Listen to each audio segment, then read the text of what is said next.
Hi, everybody. And I am here today with Suzanne. And Suzanne and I have actually virtually met before. Suzanne, you were on Intermittent Fasting Stories.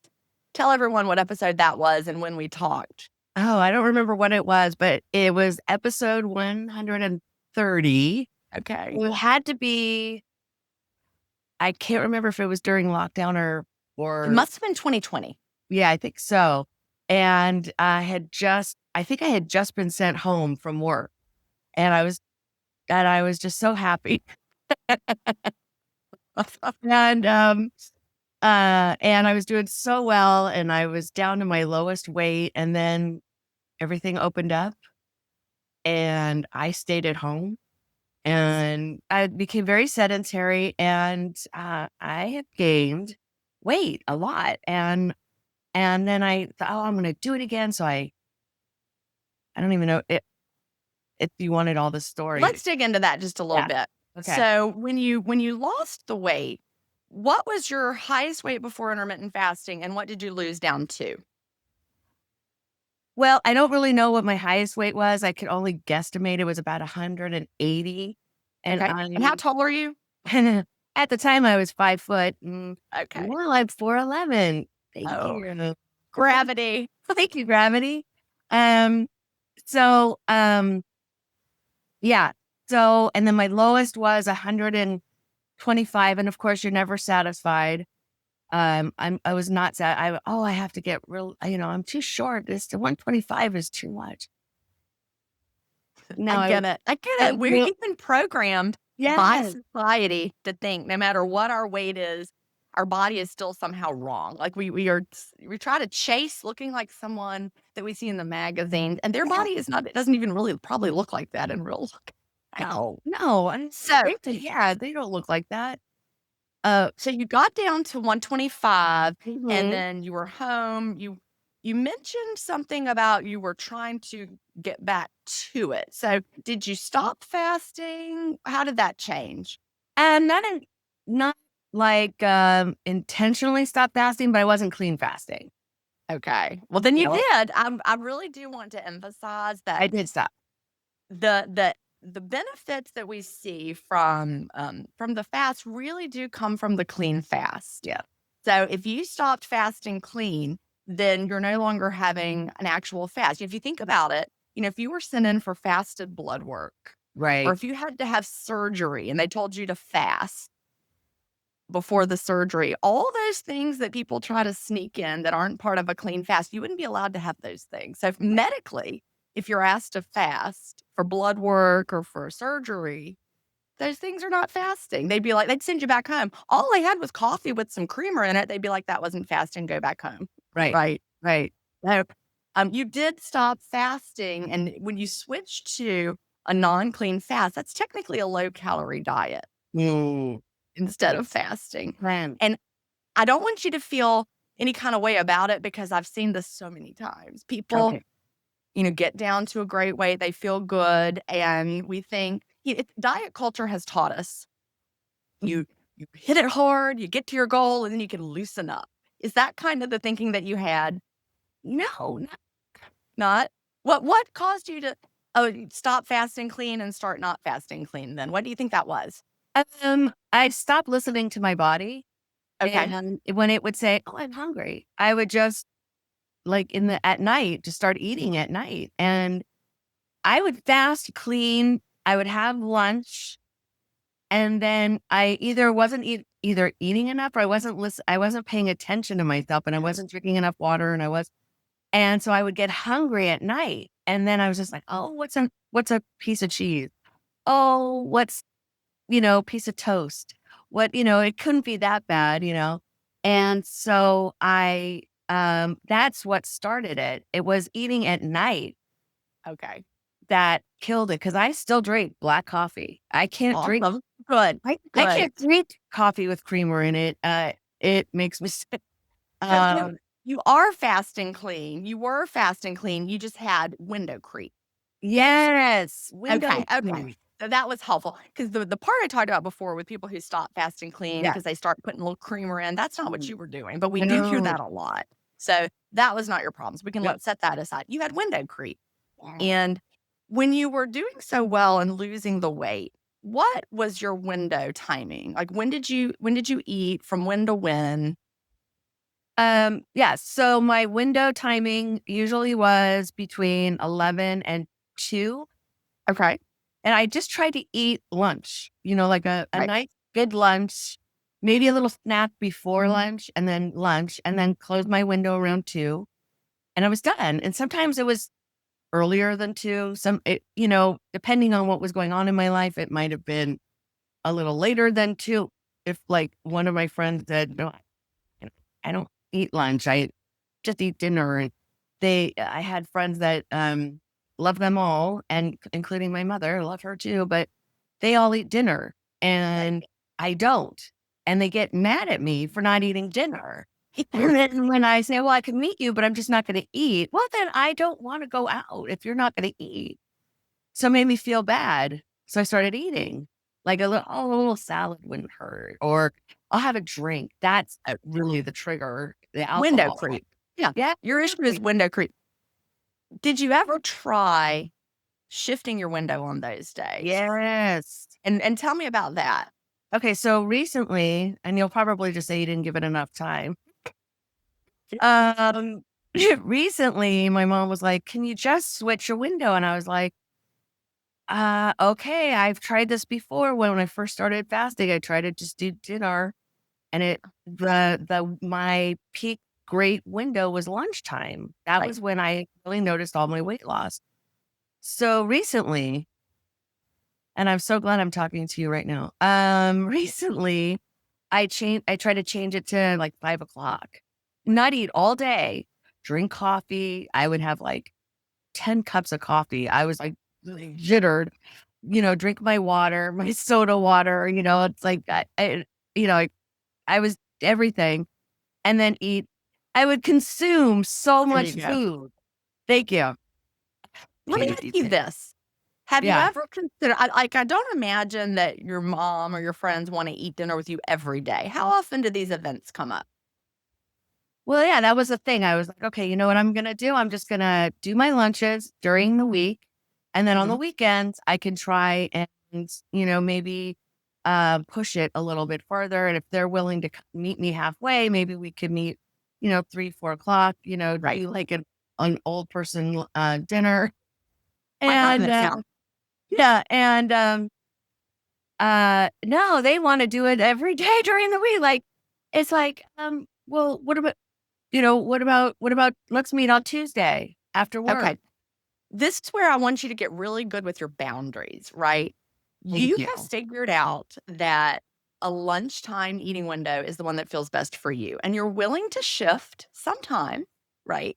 You're Right, willing to take that eating window from your 11 to 2 and shift it up, right, not, 5 times a week. You're willing to do that maybe on one weekend day or maybe twice. So you can just say, "Here are my boundaries. I will be glad to shift with you sometime. But if you would like to have meals with me multiple times during the week, let's meet for lunch."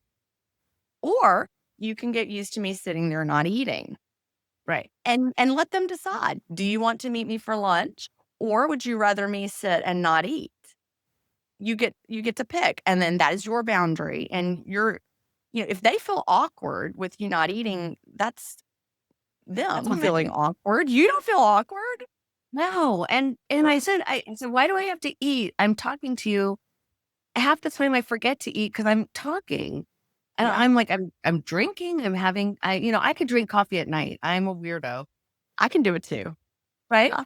I could drink coffee at night and go to sleep perfectly well. I mean, like, I sleep like a baby, not Mhm. really, but, I sleep. So I'm just like, why can't I just have coffee with you while you're eating Mhm. and me? Because all we're doing, the reason why we're meeting for dinner is to talk.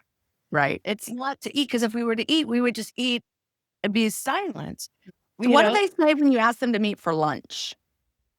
"Oh, it's not, I don't have time," or, a lot of my friends have big families, and on the weekends, they spend a lot of time with their families, Right. and so it's like, "Oh, I don't have time for I always say brunch. Let's do brunch because that's my favorite. Oh, yeah, I love Absolutely. brunch, and you can usually Let's push that brunch later too. Yes. And I'm like, hey, I love eating breakfast for breakfast, lunch, and dinner. So let's go somewhere where we can eat brunch. So it's boundaries and it's creep. It's window creep. How can you decide that you're going to really enforce a daily eating window boundary? 5 hours is what I would say. On those days when you need to shift it a little bit, 5 hours. It doesn't have to be tiny and short, and you don't have to wait until 5 and then feel like And you're then eat panicking everything. because yeah. And so maybe on those days you're gonna have, meet with someone at 5 for dinner. That doesn't mean you have to wait until 5.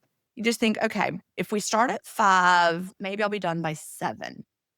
So then subtract from that, and you can open your window at 2. And, you could delay till 2. That's a little more gentle than waiting till 5 if 5 doesn't feel right. So delay until 2, have Okay. something to eat at 2, and then when you join them for dinner at 5, first of all, depending on what you ate at 2, you're not gonna be starving because 'cause you've already Right. eaten. You might eat a little less at that dinner than you would have, but you certainly won't have that panic eating feeling that you were Right. having trying to delay it. So, like, find a happy medium, but really protect that boundary of 5 hours. And, your friends and family that really want you to do what they want are not necessarily also willing to compromise with what you need. So that's where that Right. boundary comes in and Right. protecting your boundary and just communicate it. Say, I need to eat in a window of 5 hours or less. That is how I feel my best. How can we figure it out so that this works for both Yeah. of us? You Right. might feel uncomfortable, but I feel uncomfortable when I eat and my window keeps extending. So you've got the right to tell them that too. You should not have to feel physically uncomfortable so Right. that they don't feel a little weird because you're just drinking coffee. Right. Normalize Right. with drink coffee if that's what you want. Yeah, they made me feel I love my friends. I really do. I mean, we're all turning 60 this year, so it's Yeah. a big year. And they all want to go out to dinner and Yeah. celebrate everybody's birthday. There's a lot of us. I don't go to every single dinner, but this one, last night's was really special. It was one of my best friends, high school best friends, birthday celebration, and we went to this Italian restaurant. And I was had lunch at work. I was happy, and I went to the Italian restaurant. I go, you know what I'll do? I'll just order to go, so they can't say that I didn't order dinner. I ordered it. And then I felt guilty because they were Yeah. trying to Because make it pretty. okay, listen, Suzanne, there's a lot of you having the dinner. So this is even more of a reason for you to not feel that peer pressure. Who says that we stop with the peer pressure at 60, right? We still feel it. Oh, look, if it's just you and one person, I a little bit more understand why that person might be uncomfortable being the only one Yeah, eating. But if it's you right. and a group, oh, you do not have to order. You do not have to do anything. There's plenty of Yeah, people eating with them. You don't have to do it too. Like, right. I've had to learn, now that I don't drink alcohol anymore because I feel better without it. I go to Mm, lots of situations where people are drinking a lot of alcohol and I'm the designated driver or whatever. I am not drinking. And I have to be comfortable with that myself. Are you 100%, like really dig in and ask yourself this? Are you fully 100% comfortable with just sitting there drinking, even if they pressure you? yeah, I mean, Okay. actually, I am. Then you've gotta just do Uh, it. Don't and I let them gotta do pressure you. it. And Yeah, imagine that they were trying to get you to eat something that you were allergic to, or like me, you're not drinking alcohol and they're trying to force you to drink alcohol. You'd be like, "That feels bizarre and wrong that you're trying to pressure me to right. eat something I'm allergic to or drink alcohol when I've expressed I don't want to." So, transfer that over to eating the Italian meal. Yes, They can enjoy their meal fully right. in your company without you also putting Italian food into your mouth at that moment. I don't I mean, I didn't Yeah. eat the whole meal, but I had a couple of bites, and then I had a piece of bread, and it was just window creep, and Right. I get mad at myself, but then, what can I do? Like, it's done. What's done is done. And I've gained, since my lowest, I've gained 30 pounds, and I'm Right. horrified. at looking at, Yeah. and I'm being mean to myself. I shouldn't be Well, yeah, mean. stop being mean to yourself because you're Yeah, just caught in this. It's a habit now of doing it, and so you need to really, really um, advocate for yourself and say, "I'm right, sorry if you think it's weird. Maybe it is weird, but I'm not feeling my best, and I need to do something to get back to feeling my best." I also right. wanted to talk about you mentioned asthma in your email to me. Yes. So when were you diagnosed with asthma? I think I can't even remember when they diagnosed me. It was maybe, I want to say they first diagnosed me before 2020. I've had surgery on my nose to fix the turbinates and the deviated septum to help me, which has helped. And I haven't even had, the surgery hasn't even been a year yet. So it has Okay. helped. Um, but I have to suck on these cough drops, which breaks my fast. Did your Yes, doctor say use cough drops? That's great. Or is that you that's controlling your me. asthma? Okay, good. I'm glad it wasn't from your doctor because I've done some research on this. And, I had no preconceived notions other than the fact that cough drops do break a fast, obviously. Yeah. But I just typed in cough drops and asthma just to see what it would say. Maybe I was going to get lots of results that said, yes, if you have asthma, you need to suck on cough drops. I found the opposite. Really? I actually found that, coughing is a symptom of asthma, right? Mhm. And it has to do with the inflammation in your airways. And so the way to address that is not by suppressing it with a cough drop. It is by using the medication that your doctor has prescribed to open up your airways. So what you're doing with the cough drops may feel like it's giving you some relief. And of course, I'm not a doctor. Don't take medical advice from me, but I'm just sharing Yeah. what I have found by searching for it. You might want to talk to your doctor about this, but know that the cough drops are not only, keeping you from fasting clean, but they are suppressing the cough while not addressing the reason why you feel that need to cough. Does that make sense? Yeah, Yeah. absolutely. 100%. If I had found that cough drops were highly effective in managing asthma, I would be giving different advice, but I did not find that. I found the opposite. So, I would encourage you to treat the asthma, the inflammation of your airway, with the medication designed to help that instead of suppressing the cough, which is just the symptom. So you're suppressing the symptom without addressing the cause, if that makes sense. Yeah, 100%. And I also want to tell you that, I did some research on, fasting and asthma specifically. And here's a quote that I got from the research. Fasting may help reduce asthma symptoms by reducing inflammation. Mm, You're going to need to fast clean to do that. So, right. Fast clean, get rid of the drops and stop doing and window keep that creep. window creep from happening. And you're a strong woman, Suzanne. I can absolutely tell how strong you are, but You know, and it's sad. you can do it. I know 100% I could do it, but I'm going to have to tell my friend. Put those boundaries out there and be your own Yeah. best advocate. Yes, 100%. I love this. Okay. And I'm going I'm to so read the glad. book again or listen to the book again. Yeah. Yeah, All right. So I'm so glad that you reached out and I hope that this was helpful. Reach back out and let me know. I will. I will. I can email you, right? You absolutely can. You emailed me to Oh, get okay. on this. So, and I would like to, for everybody who's watching, if you would like to talk through a challenge with me, then email me at jen at intermittentfastingstories.com. Tell me it's for YouTube because I don't troubleshoot by email, but I would be glad to troubleshoot with you here. I mean, you can imagine, Suzanne, if we were trying to troubleshoot this by email, it would take like a year back and forth. So, Yeah. reach out by email, jen at intermittentfastingstories.com. Tell me it's for a YouTube session and a little bit about what you're experiencing with the challenge that you have. And if you're selected, I'll get back with you and let you know about how to sign up for a video time. It's not painful at all, is it, Suzanne? No, I mean, it was early, but it wasn't painful. And also, if you would like to have more contact with me, I have a community. JenStevens.com/community is how you find the community. Again, that's JenStevens.com/community. I am there every day. Well, Suzanne, thank you so much for popping in today, and I really hope this has been helpful.